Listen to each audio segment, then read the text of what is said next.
God, we are indeed thankful that you allowed us to see just one more day. We're thankful, God, that you allowed us to be here in this sacred and in this holy place.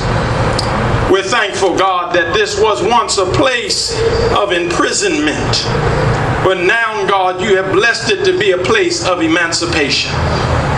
We thank you, God, that we are able to be here today hand in hand, heart in heart, breast in breast, seeking, God, to engage our Commonwealth further in the dialogue of slavery and emancipation.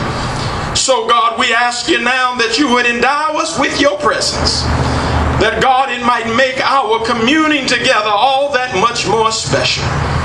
We pray, God, not only just for those that are gathered here today, but we pray even for those that could not be here, those that are locked down and locked up, those that are out looking for their next fix, those that are searching for a job and are losing their home right now, even in this recession.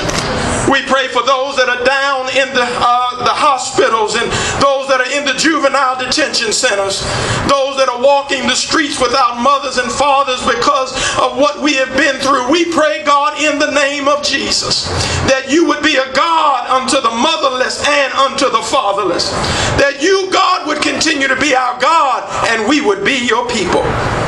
We pray that you would bless our nation, bless our Commonwealth, bless our city, that we might affect change, that we might take this moment in our hands and run with it, with your leading, your guiding, and your direction.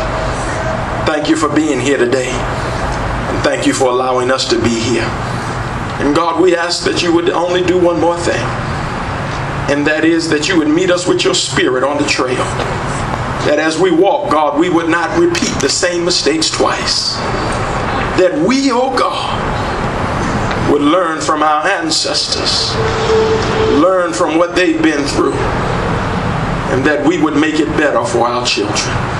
This is our prayer we pray in your name. Amen. Amen.